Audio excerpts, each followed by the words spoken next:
சிறை நிரப்பும் போராட்டத்தை சிஐடி சம்மேளனம் முடிவெடுத்திருக்கிறது. ஓய்வு பெற்ற தொழிலாளிகளும் பணியில் உள்ள தொழிலாளிகளும் இணைந்து இந்த மறியலில் ஈடுபடுகிறோம். பிரதானமாக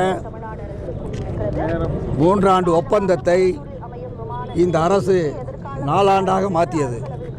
4 ஆண்டு மாற்றியும் 5 ஆண்டு முடிந்து விட்டன. இதுவரைக்கும் பேச்சுவார்த்தைக்கு அழைக்கவில்லை. அதே போன்று இன்றைக்கு கலைஞர் உருவாக்கிய இந்த போக்குவரத்து கழகத்தை அவருடைய மகன் மரியாதைக்குரிய ஸ்டாலின் அவர்கள் தனியாருக்கு தாரை வார்ப்பதற்கு ஏற்பாடு செய்கிறார். இதை நாங்கள் அனுமதிக்க முடியாது.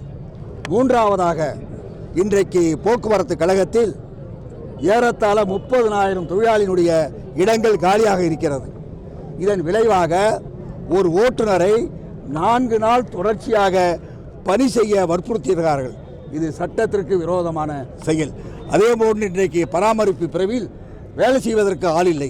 உடனடியாக இந்த 30,000 காலி பணியிடங்களை நிரப்ப வேண்டும். இதை நாங்கள் சொல்லவில்லை. தேர்தலுக்கு முன்பு ஸ்டாலின் சொன்னார், திராவிட முன்னேற்ற கழகம் ஆட்சிக்கு வந்தால் போக்குவரத்து தொழிலாளிகளுக்கு விடியல் ஏற்படும் என்று சொன்னார். நாங்கள் ஸ்டாலின் சொன்ன வாக்குறுதியைத்தான் நிறைவேற்ற வேண்டும் என்று சொல்கிறோம். அதே போன்று உயர்நீதிமன்றத்திலே இப்பொழுது ஒரு தீர்ப்பு வந்திருக்கிறது. தொழிற்சங்கத்தினுடைய தேர்தல், அது எங்களுக்கு மாற்று கருத்து கிடையாது. ஏன் இப்பொழுது அவசரமாக அதை அறிவிக்கிறார்கள்? அதனுடைய நோக்கம் என்ன? ஏற்கனவே கடந்த 10 ஆண்டுகளாக தொழிலாளிகள் தொழிற்சங்கங்கள் போராடி உச்சநீதிமன்றத்தில் போக்குவரத்தினுடைய ஓய்வு பெற்ற தொழிலாளிகளுடைய 110 மாத பஞ்சப்படியை வழங்க வேண்டும் என்று உச்சநீதிமன்றம் சொல்லியும் இன்றைக்கு தமிழக அரசு அதனுடைய முதலமைச்சர் ஏன் மௌனம் சாதிக்கிறார்? எங்களுக்கு வேதனையாக இருக்கிறது. எங்களுக்கு ஒன்றும் புரியவில்லை. ஆகவேதான் இன்றைக்கு இந்த கோரிக்கைகளை வலியுறுத்துகின்றோம். அதேபோன்று இன்றைக்கு பழைய பென்ஷன் திட்டத்தை நாங்கள் ஆட்சிக்கு வந்தால் அமுல்படுத்துவோம் என்று சொல்கிறார்கள். இன்றைக்கு 2003க்கு பிறகு இந்த போக்குவரத்து கழகத்தில் பணியில் சேர்ந்த 80,000 தொழிலாளிகளில் இப்பொழுது 4,000 தொழிலாளிகள் கொஞ்ச பேர் இறந்தார்கள், சில பேர் ஓய்வு பெற்றார்கள். அவர்களுக்கு ஒரு நயா பைசா கூட வழங்கவில்லை இந்த அரசு. ஆகவே உடனடியாக போக்குவரத்து கழகத்தை பாதுகாக்க வேண்டும், காலி பணியிடங்களை நிரப்ப வேண்டும். உச்சநீதிமன்றம் சொல்லக்கூடிய 110 மாத டிஏவை வழங்க வேண்டும் என்று சொல்லிவிட்டது. உடனடியாக எங்களுக்கு நாங்கள் சொல்கிறோம், முதலமைச்சரை பார்த்து, நீங்கள் சட்டத்தின் ஆட்சி என்று சொன்னால், அதை தர்மம் என்று சொன்னால், இந்த ஓய்வு பெற்ற தொழிலாளியினுடைய 110 மாத பஞ்சப்படியை உடனே வழங்க வேண்டும். ஓய்வு பெறக்கூடிய தொழிலாளிகளை வெறுங்கையுடன் இப்படி ஒரு பேப்பரை கொடுத்து அனுப்பக்கூடிய அந்த கொடுமைக்கு முற்றுப்புள்ளி வைக்க வேண்டும் என்ற அடிப்படையில் தமிழ்நாடு முழுவதும் இன்றைக்கு நாங்கள் மறியலில் ஈடுபட்டிருக்கின்றோம். இதற்கும் இந்த அரசு மசியவில்லை என்றால் அடுத்த கட்டம் காலவரையற்ற வேலைநிறுத்தத்தை அனைத்து தொழிற்சங்கத்தையும் கூடி பேசி முடிவெடுத்து அந்த போராட்ட களத்திற்கு செல்வோம் என்று கூறுகிறோம். அரசு இதுக்கு மட்டும் நிதி நெருக்கடி இல்லை. மின்சார வாரியத்தில் இன்றைக்கு நிதி நெருக்கடி இருக்கக்கூடிய மின்சார வாரியத்துக்கு எப்படி பணம் கொடுத்தார்கள்? மெட்ரோ போக்குவரத்தில் இன்றைக்கு 30,000 கோடி எப்படி கடன் வாங்கினார்கள்? இந்த தொழிலாளிகளுக்கு கடன் வாங்குவதே தப்பில்லை. இந்த அரசு பல்வேறு விளம்பரத்திற்காக செய்கிறார்கள். இப்பொழுது சமீபத்தில் தமிழக அரசு காவல்துறையிலே பணியாற்றக்கூடிய அனைவரும் பேருந்துகளில் இலவசமாக செல்கலாம் என்று சொல்கிறார்கள். நாங்கள் அதை வரவேற்கிறோம். காவல்துறையும் எங்களுடைய சகோதரர்கள் தான். ஏற்கனவே இங்கே ஒரு நம்பர் சொன்னார், எல்லாரும் ஆமாம், மாட்டு கருத்து கிடையாது. நீங்கள் மொத்த பஸ்ஸையும் ஃப்ரீயாக விடுங்க, எங்களுக்கு கவலை கிடையாதுங்க. ஆனால் அரசாங்கம் போட்ட உத்தரவை நாங்கள் வரவுக்கும் செலவுக்கும் உள்ள வித்தியாசத்தை இந்த அரசு வழங்குவோம் என்று வாய் மூலமாக சொல்லவில்லை, அரசாணை போட்டிருக்கிறார்கள். அரசாணை அமல்படுத்துங்க.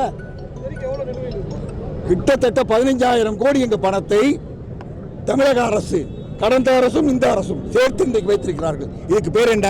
கையாளர் தானே. ஒரு நடத்துனர் ஒரு ரூபாய் டிக்கெட்டை கொடுக்கவில்லை என்றால் கையாளர் சொல்றீங்கல்ல.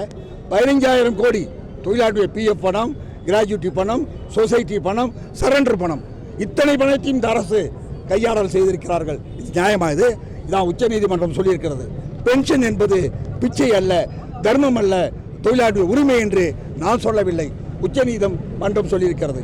நாங்கள் கேட்கின்றோம் முதலமைச்சரை பார்த்து, உச்சநீதிமன்றத்தில் ஒரு அமைச்சருக்கு ஜாமீன் கொடுத்த உடனேயே அவருக்கு பதவி கொடுக்குறீங்க, அது சரியா தப்பான்னு நீங்க முடிவு பண்ணீங்க. நாங்க சொல்றோம், அதே தீர்ப்பை எங்களுக்கு அமல்படுத்துங்க, பஞ்சப்படியை கொடுங்க, 110 மாத பஞ்சப்படி. ஒரு தொழிலாளி இன்னைக்கு எவ்வளோ பென்ஷன் வாங்குறான்? குறைந்தபட்சம் 5000, 5000 10,000 தான் வாங்குறான். நீங்கள் இந்த பஞ்சப்படியை கொடுத்தால் அந்த தொழிலாளி வீடு கட்ட போவதில்லை, சட்டை போட போகிறதில்ல. இந்த வாங்கக்கூடிய பஞ்சப்படியை மருத்துவமனைக்கு தான் கொடுப்பான், மருந்துக்கு கொடுப்பான். இன்றைக்கு தமிழ்நாட்டிலே குறைந்த பென்ஷன் வாங்கக்கூடிய தொழிலாளி போக்குவரத்து தொழிலாளி, அதிக வேலை செய்யக்கூடிய தொழிலாளி இந்த போக்குவரத்து தொழிலாளி.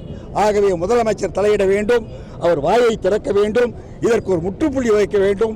போக்குவரத்து தொழிலாளிக்கு அமைச்சர் சொன்ன மாதிரி, முதலமைச்சர் சொன்ன மாதிரி ஒரு விடியல் தேவை என்றுதான் நாங்கள் சிறை நிரப்புகின்றோம். போக்குவரத்து துறையில் நான் இப்பயும் சொல்கிறேன், ஒரு நாளைக்கு 1.75 லட்சம், 1,75,00,000 மக்கள் பயணிக்கிறார்கள். இந்தியாவிலேயே சிறந்த போக்குவரத்து துறை தமிழ்நாடு போக்குவரத்து துறை. இன்றைக்கும் கிராமப்புறத்திற்கு 10,000 பேருந்துகள் இயக்கப்படுகிறார்கள்.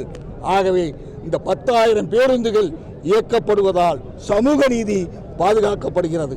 நாங்கள் பெருமைப்படுறோம். எங்கள் தொழிலாளி இன்றைக்கு நேரங்காலமே கிடையாது, உழைக்கணும், அது வேறு விஷயம். ஆனால் எங்களுக்கு கிடைக்க வேண்டிய பணப்பலன்களை உடனே வழங்க வேண்டும், பேச்சுவார்த்தையை துவங்க வேண்டும். இதுதான் எங்களுடைய கோரிக்கை. ஓகே, நன்றி.